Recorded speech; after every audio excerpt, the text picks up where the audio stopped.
Padme lands at the opening scene of the film, and she's going to the Senate. Originally, there was a scene where she went to the Senate and gave an impassioned speech against the Republic raising an army. She comes into the Senate very dramatically. She makes her huge plea. The scene also contained the debate amongst the senators about should they have an army or not have an army. Were the Jedi strong enough to defend the Republic? The Senate scene was a lot of talking, slowed things down. We had a film that was way too long. It got a little political in the very beginning, and a lot of the things that were in that scene we could have achieved in a much quicker way. We thought that the beginning of the film was just too slow. It took too long for the story to get going. So it became very, almost immediately apparent that that was a scene that was going to have to be cut down considerably. That was one of the first things to go because we really wanted to get into the story faster and get really to the mystery of who was trying to kill her and put the emphasis on her danger rather than the large sort of political issues that were involved. Once the mystery of who the assassin is comes up in the story, and Obi-Wan is assigned to follow up the clues, and it was a scene where he went to the Jedi analysis room to see if the source of that dart, which he had pulled out of the neck of the bounty hunter, could be determined by the information in the Jedi archives. The interesting thing about the temple analysis sequence was it was one of the first sequences finished.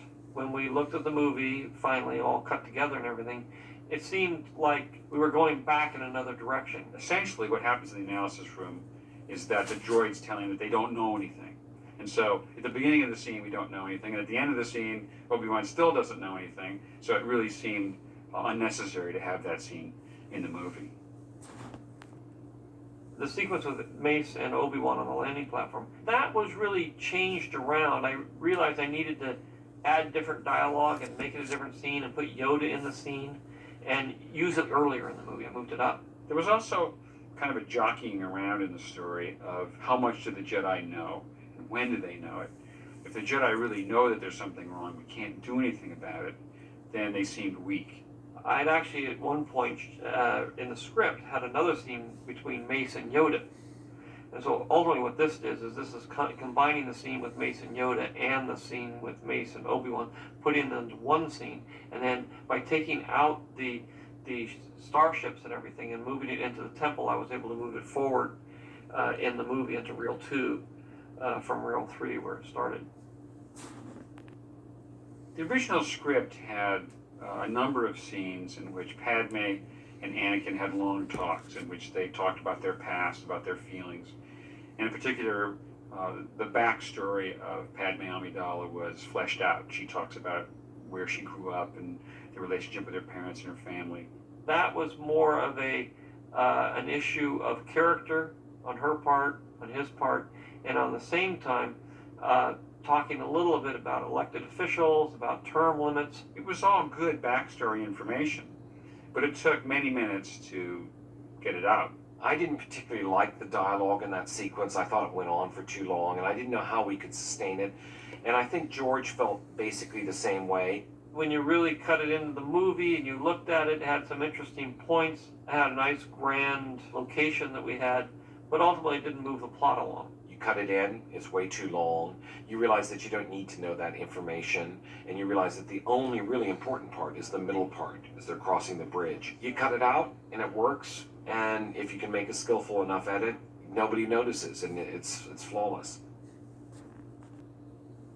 The scene in the parents' house was very difficult to cut out because I really liked that scene, and it went a long way to establishing what Padme's problems were.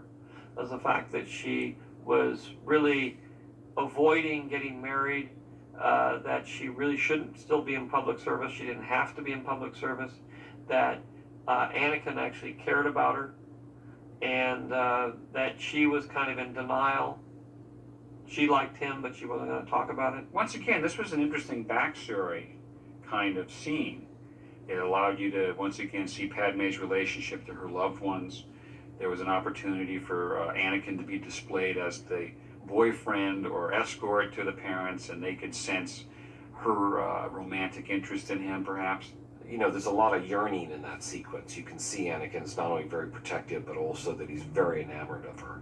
They obviously see that instantly. We find out that You know, she's never brought anybody of her boyfriends home.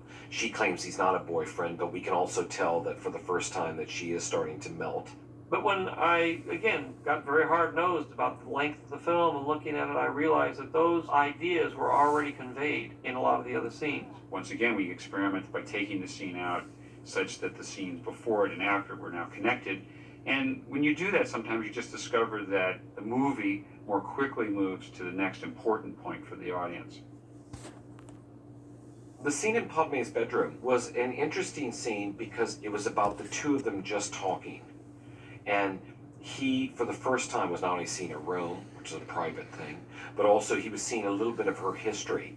It was a little backstory for her to fill out her character, to make you understand a little bit more about her. You understand that she had a lot of compassion.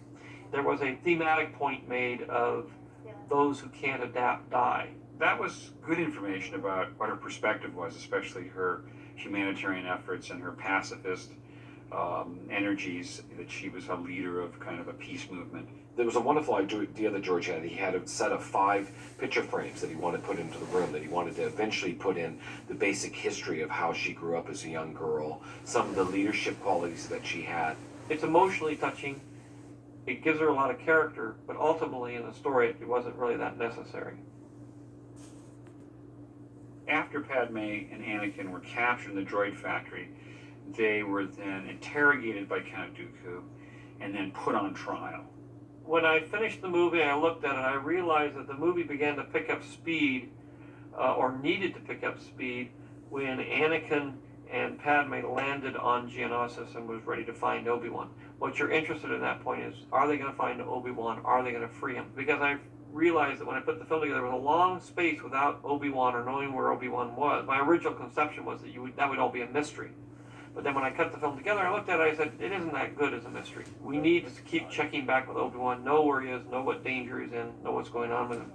So I figured I'd take the scene really with Padme and Dooku and rewrite it so that it was a scene of Dooku tempting Obi-Wan rather than Dooku tempting Padme.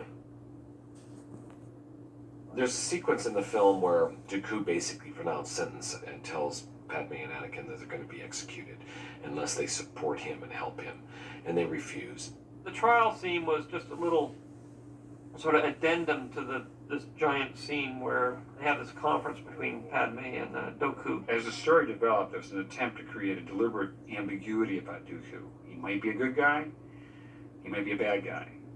And scenes like the trial made him a bad guy before we wanted to know that fact. We didn't want the evil side of Dooku to be overtly stated until the very end of the movie when he meets with the Emperor. When the conversation scene with Dooku went out, the trial automatically went out too. And once I did that, it moved in a very straight line rather than sort of stopping along the way for these little side stories.